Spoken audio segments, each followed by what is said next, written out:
one and all, I'm Alexis, aka the Soft Reader, and I'm here today to do the meme book tag.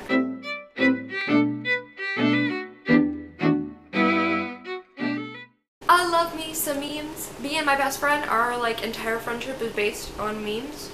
Most of our conversations are us just sending each other memes. So I love me some sweet, spicy memes. So I love this book tag. And we're gonna get into it because there's a lot of questions. So question number 1 is Crying Kim Kardashian, and it is a book that made you cry. And no surprise, I'm gonna go with The 7 Husbands of Evelyn Hugo by Taylor Jenkins Reid. Favorite book I read in March. One of my favorite books I've read this year. I loved every second of this book, and I cried a lot. I cried happy tears, I cried sad tears, I cried tears of frustration, I cried shocked tears. There was a lot of tear stains on these pages. Probably a lot of these tabs are things that made me cry. I cried immensely. I get the consensus when reading this book, Taylor Jenkins Reid books in general, you cry.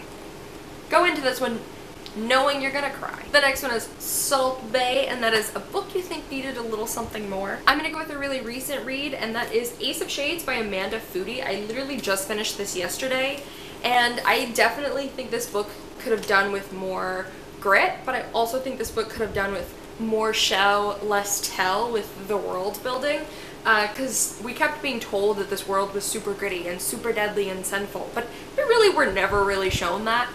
So I feel like this book was a lot of bark, no bite when it came to the grittiness, and I wish there would have just been a little bit more grit. Guy Thinking, a book that made you think. I'm gonna go with Siddhartha by Hermann Hesse, and I haven't read this in a really long time, but I actually remember reading this in school and staying up the whole night to read this the night before we had to have it read because procrastination. But I also couldn't put it down.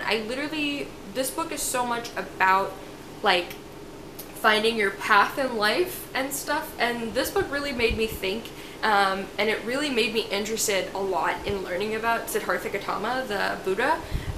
So definitely might have to go with this one. The next question is Confused Guy, and it's a book whose hype you don't understand, and I'm actually gonna go with The Hating Game by Sally Thorne. People love this book immensely, and to be fair, I don't really read much chick lit. I'm not a big fan of chick lit, but I read this one because of the hype, and I just thought it was okay. I don't really feel like the romance was that good. I felt like The Hate to Lovers was okay. So I don't know, I guess people who read this genre a lot more know why this book is popular, but as someone who just doesn't read a lot of chick lit, I just don't get the hype for this book. Evil Patrick, and that is a guilty pleasure read. And for this one, I'm gonna go with Anna and the French Kiss by Stephanie Perkins. I know a lot of people have serious issues with this book. This book is considered pretty problematic in certain aspects, but I unapologetically really love this book. I had so much fun reading this book, and I am a little in love with all of the characters. And so, I acknowledge that there's problems with this book, but I just love this book. I can't help it.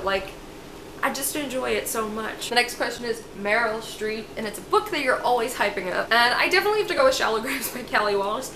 I am the only person I ever see talk about this book. I love this book. I want everyone to read this book.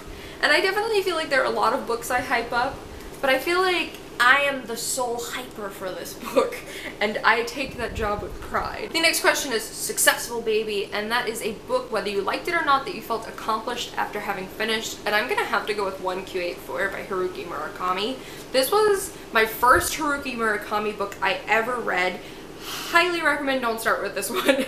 This one is 1,000 pages of Haruki Murakami-ness. I highly recommend starting with one of his smaller works to become accustomed to his writing, because being thrown into this one was wild.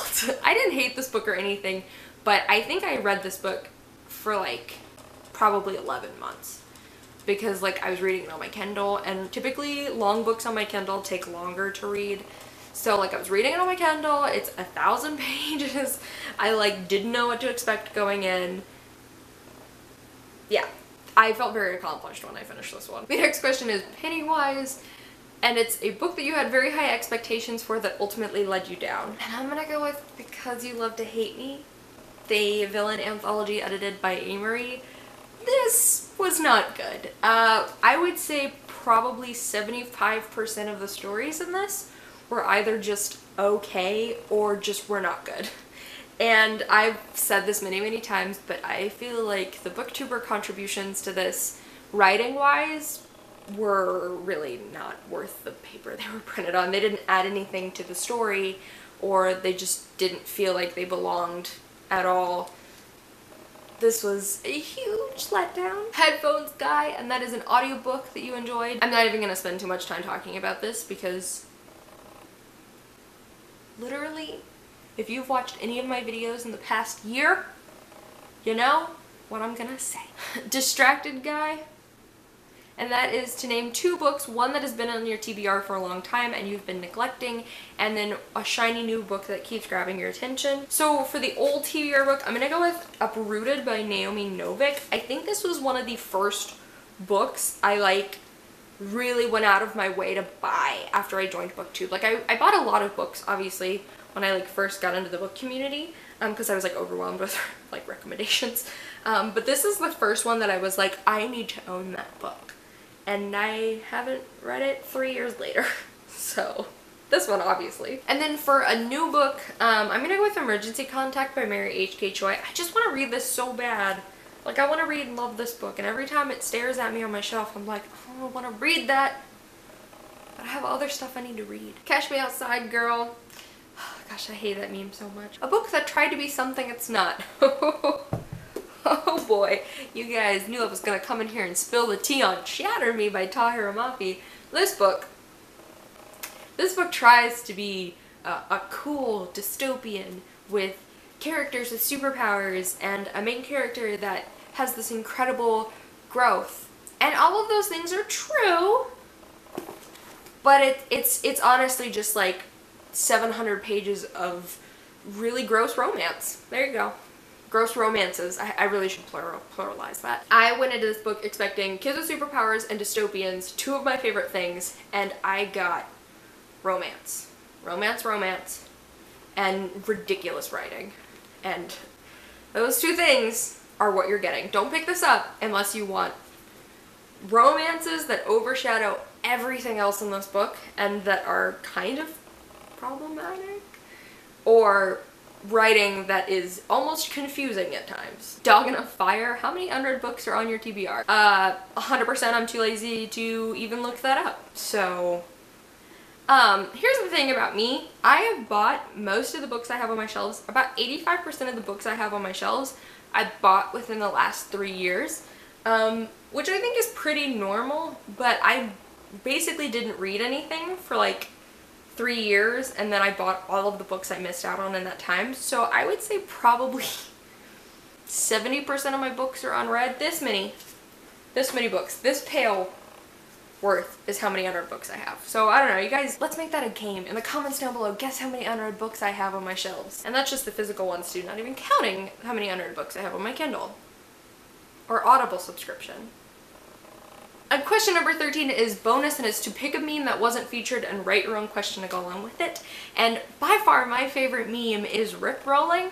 And if you don't know what Rickrolling is, I'll leave a link in the description box below that explains the entire meme. So you can just click on that and it'll explain it. And for this question, I'm going with a book that you just can't seem to get away from.